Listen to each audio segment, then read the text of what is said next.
If you were alive and gaming in 2002, you might remember The Sims Online. However, even if you've never played it before or even heard of it, you can play it for free today if you wanted to.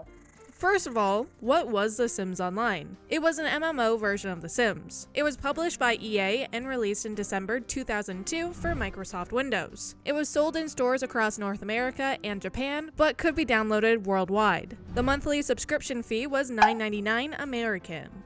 Despite it being rebranded as part of EA Land in 2007, it was ultimately shut down on August 1st, 2008. It's actually quite sad. EA Land only lasted for 4 weeks before it was sunset. They shut it down due to low sales over the lifetime of the game.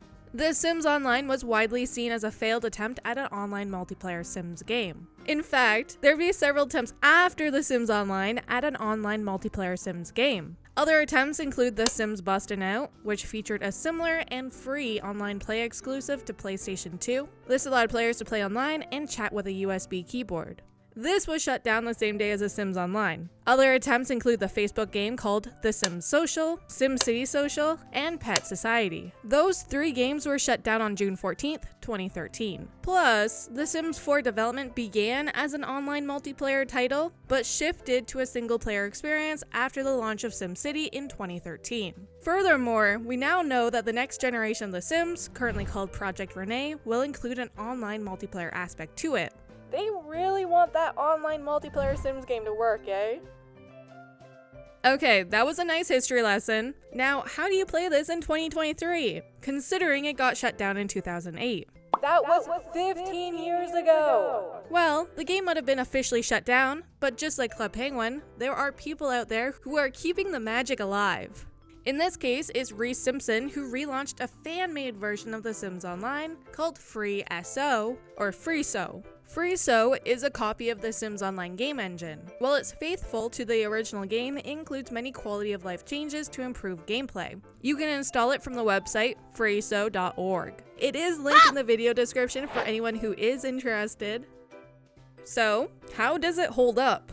I have to be completely honest here. Even though in 2002, when I was 5, I was playing The Sims, RuneScape, Habba Hotel, MyCoke, and other more age-appropriate games online, I did not play The Sims Online. I have absolutely no experience. Now that that's out of the way, I do want to say I did kind of enjoy this. After installing the game and registering my account, I was ready to play. The Create a Sim menu is limited, but with tons of options, if that makes any sense. For example, there are only 3 skin tones, but 12 pages of different faces. It is very similar to The Sims 1. I wanted to be this blue-haired face, but then I saw this bug option, all 4 of these options, the polar bear, old-fashioned lady, these 4, and of course, Agnes Crumplebottom's face. I decided we're going to let Agnes live out her best life. We could go with the classic Agnes look, but I figured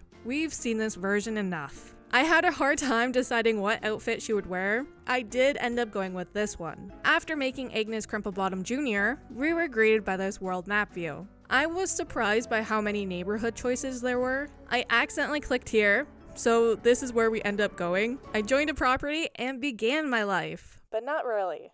The property owner ran out to greet me, just to immediately dislike me, then dance with me. It was odd.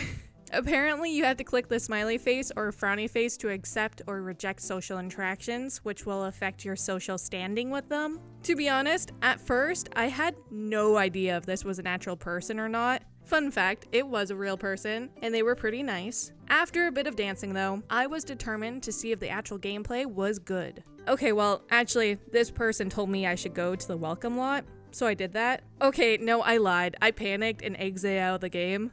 I felt pretty weird not knowing what to do, and it was all too different for me, and I just kind of panicked. So, yeah, so I reopened the game. And I went to another spot and met more people. I rode the mechanical bull and used their washroom. My overall impression is that there are actually a few people playing this game, more than I expected, and they're all very friendly. And there's nothing weird about them. Not at all. No one turned green and disappeared right in front of my eyes. Nope, that did not happen. I am just blocking that out of my memory. That never happened. I don't know what you're talking about.